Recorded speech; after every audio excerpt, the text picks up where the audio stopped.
Hello, and thank you for the opportunity to talk. As Brian mentioned, I want to talk about, I've done a lot of things. I want to talk actually about one of the smallest things I've done, but one that was driven by some passions of mine and what I learned along the way in doing something very small as opposed to something very large.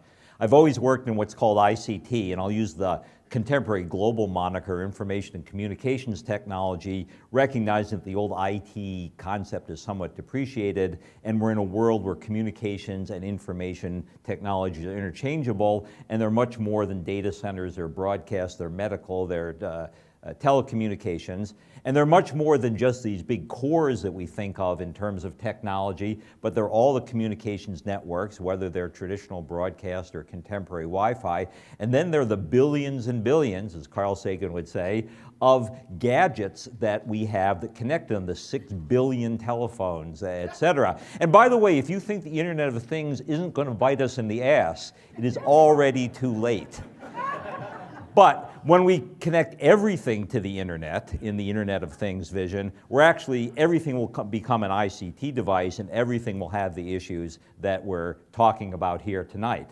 Now, all of this stuff at every layer takes in all sorts of resources and emits all sorts of toxins in our environment. We don't think about that. We don't think of some other electrons, and this can be not green. A PC, for example, takes about 20 kilograms of lead to make and 100 kilograms of water. Fortunately, we don't make many PCs anymore, so that problem's being solved. But when I started this, I set very specific goals for myself. I wanted to master a whole range of new technologies that were emerging back in the middle of the last decade. Sounds so old, doesn't it? Middle of the last decade. And understand how to apply them. Brian said I've always been very internationally focused, and so I want to do global engagement. My idea is a good global business gets about two-thirds of its business from outside the United States. I wanted to connect not on the consumer level, but professional to professional. P2P is already taken. It's a TLA that's used, so I couldn't use that. And of course, I wanted to make some money, so I called it B2B-ish. Anyway, so I was all set. Okay, I had a Twitter account, and I had a blog, and I had a logo, and I had a passion, and I really wanted to see what I could go with this and what the indicators were going to be of success in all this. Now, things looked pretty good at first. I was getting invitations to speak, be engaged by both domestic and international companies. My work was starting to appear as citations in Wikipedia. I was being quoted in vendor product literature and on resource websites. It all seemed like it was going really, really well, and I had met my goal of having about two-thirds of my web traffic and Twitter followers from outside North America. I was getting well rated by all the rating things on the web, and what better predictor of business success than to be well regarded by mindless web bots? Really talks to what Nate said about pick the right metrics. But at the end of the day, I wasn't really making a lot of money in all this. It didn't turn out to be a great financial success in the short term, although what I learned about applying social media to B2B really paid off in some later ventures I did, so it wasn't a complete loss.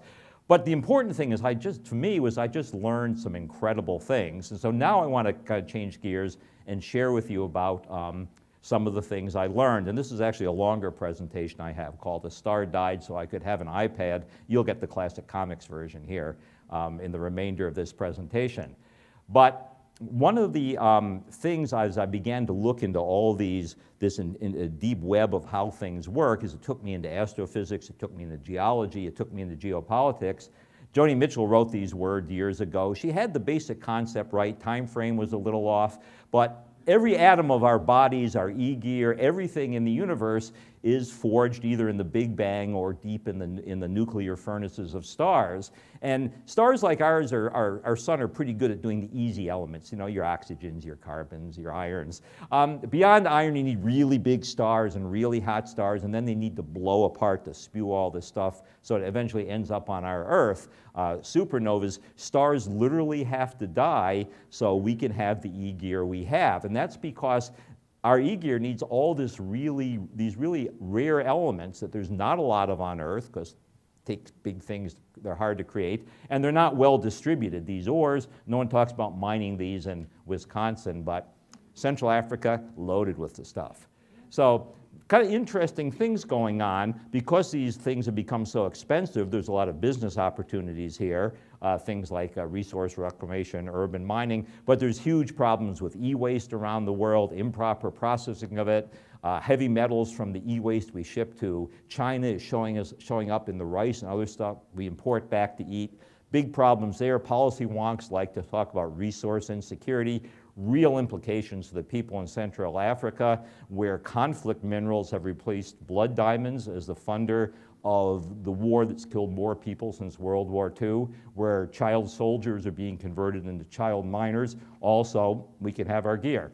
Don't want to make you think this is all bad news. A lot of good people are doing lots of stuff around the world under the green ICT label, solving problems, technologies, practices, laws, huge set of things happening that we can all improve that. And if there's a takeaway from this talk, if you're inspired to do a little looking at what you do in your own enterprises and your public institutions, that's great. Now I could simply end by saying, look, I didn't make much money, but I had a great trip, but then I'd have a little more time to kill. But more important, and I want to talk back a little bit to something Heidi said, is that we do have a responsibility when we go on a venture, particularly if we've taken all the resources that exist here in Madison in terms of expertise, of money, et cetera. I wouldn't have felt comfortable if I had taken all those resources for this venture and just come up and said, it didn't make any money, but I had a great trip. Fortunately, I can assure you that no generous people were harmed in the making of this presentation. Thank you very much.